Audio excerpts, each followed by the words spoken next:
So the level of dissatisfaction waxyaabaha zaaidinaya, by the way, kan inaga Soomaaliya kelima ah, this is across the board. Dhamaantood waa markaad fiiriso sidoo kale, laakiin waxaa jira inaga si gaar ah noogu sii badan Soomaaliya hadaan. For example, lack of training and development option kaas oo kale ma jiro. Almost ma jira la dhihi karaa. Shaqaalaha shirkadaha ku xisaabtama shaqaalahooda inay horumariyaan, ma iyamahan dambe ayaa waxoogaa yar lagu soo baraarugay in investment in lagu sameeyo ay tahay. Goordhow waxaaba loo arkayaba inay tahay su'aal waxaa ka taagnaydba qofkan jaamacadu ka soo baxay maxaa looga baahan yahay in loo tababaro. So what's the point?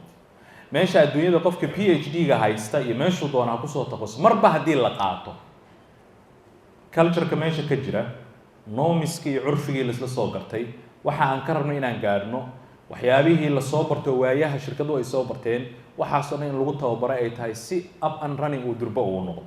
Isaguna faa'iido ugu jirto shirkadana durbay ka faa'iideysan, laakiin inaga dictionary-geena kuma jirin waxyaabahaas shirkadaha marka adeegta. Waxyaabaha anaga aan ku xisaabtay inta badan waxaa ka mid ah work life balance oo kale. Shirkadaha in badan ka naqaanaa muddaan ka soo shaqeynayay, sheekooyin badanna waan ka haynaa 24 saac dadku sheeganay. Waxyaabaha aadka dadku uga sheeganayaan waxaa ka mid ah in qofna uunan dan ka lahayn reerkaaga. xaaskiyaa foolanaysa xagaan kusoo daahay maxay iga sheegaysaa. oo by the way warka noocaas oo kale ah inuu ku anfaco aad u badan tahay, jugta noocaas oo kale ah inay kugu dhacdo mararka qaarkood way fiican tahay.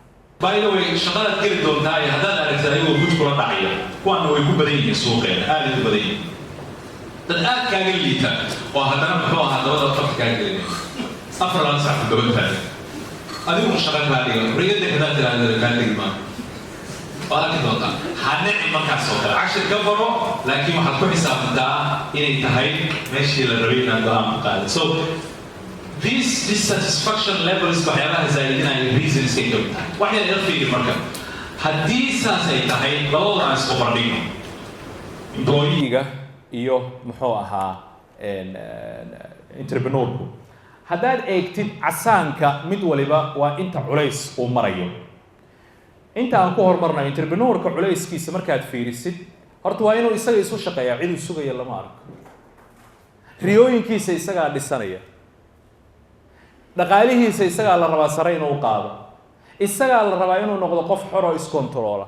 marka adigii weeyaa lagu dhahay, adigii isku tiirsanaa, meel loo ciirsado male, aaba ma jiro, company ma jiro, bangi ma jiro, laakiin faa'iidooyinka uu leeyahay waa maxay?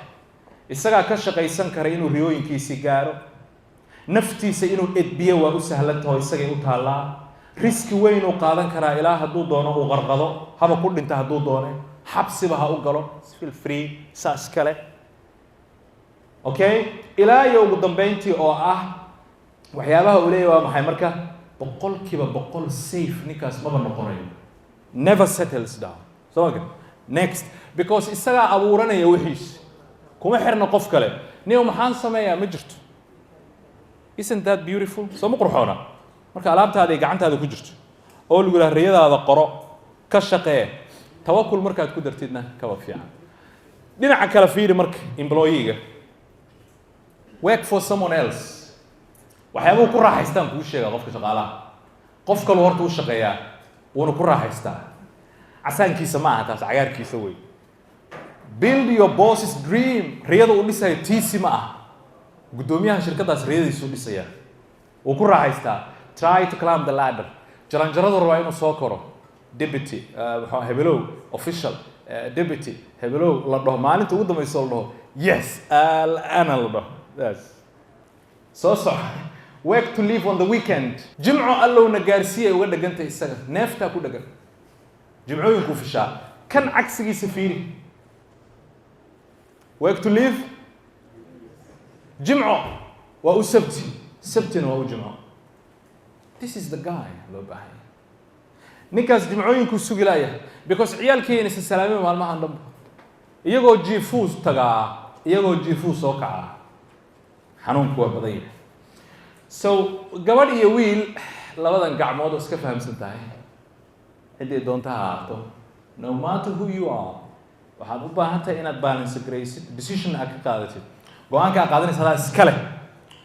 laakiin annaga waxaan rabnaa inaan kuu fududeyno inaad ogaatid kana iigu daran. bal waxaa fiiriday shaqadiisa maxaa ah, jadwalka ha ka leexanin, kana ay ugu daran jimcaalaha si fiican u yaqaan kan madaxuu ruuxay hadda markaa marayso maarkiisa sababuu u ruuxayaa because comfort zone-ka waxaana dilay waa inagoo dhan meesha lagu raaxaysto mashaarika wuu soo dhacayaa nabad yaraa jirta boosaa tahay title-ka waa haysta that's it comfort zone-ka wuu ku raaxaysta waxyaabaha dilay ka mid tahay do your stuff and you are safe shantii email oo lagaa rabay dir maanta reportkii compile gareey bas kafeega ku dhufo galabta waa kan maqaayadda fadhiyo lagu isdul saartay uma dhinno meesha kan uu fanaanad yar qabo oo uu sii socdo maxaa ka maqan ruuxani wax waalan miyaa ma waalno ee adaa waalan soo arki maysid ninkaan fiirde good work waxay la mid tahay no worries nasiib darrada jirtaan kuu sheegay good work yaa xugminaya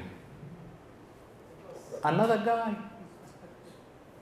the good work goormuu dhihi doonaa nobody knows so maxaad sugaysaa waxaadan hubin adoo si fiican u shaqeeya maanta markaad timaado inta lagu dhaho garbaha lagu ruuxo lagu yihahdo ma intaana kaa dhaba maxaa samaynaysaa qisa yaraa idiin sheegayaa Steve Jobs oo aad taqaanaan markuu dhimanayay hadallo laga qoraa jira nafta isagoo ay ka baxayso 7 saac 8 saac habeenimo oo nalalka ay shidan yihiin kuwii casaanka ahaa tit oo wadnaha ay ku xiran yihiin keliya nafta ka baxaysa hadalladii ay ka qoreen waxaa ka mid ahaa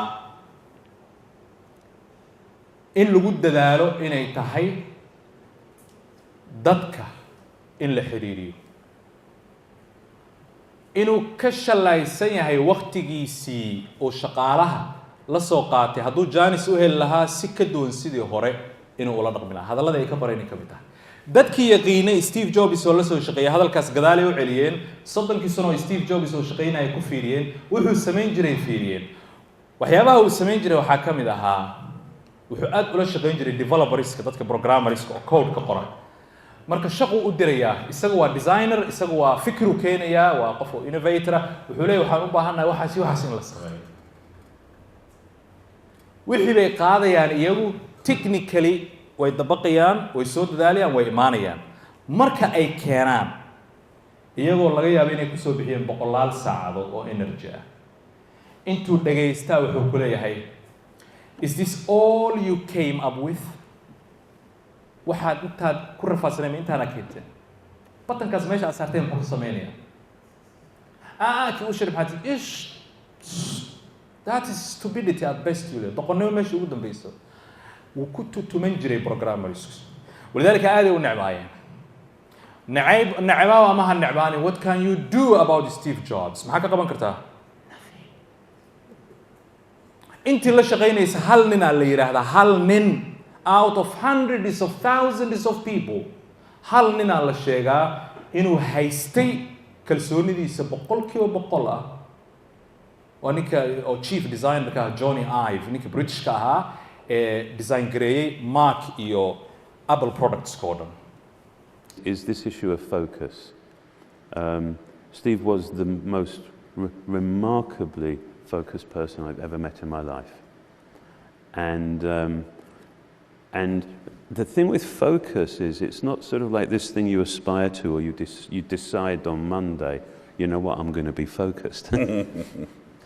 By the way, markii dambe waa ka tagay shaqada shirkadan waa isaga tagay because isla Johnny Ive kii Steve Jobs helay sharaftiisa ee ku guuleystay qalbigiisa isaga still wuxuu sii arkay inay joogid u jirin you know wuxuu sameeyay markuu baxayna company uu leeyahay oo aasaastay so it's never too late like waxa fiican xilli hore inaad bilowdo so Johnny Ive kama haya aniga mana uu sheegay laakiin hadii la weydiin lahaa qasab way niyadiisa way ku jirtaa fiicnaan lahayd Steve markaad ku biiraysid inaad isku biirtid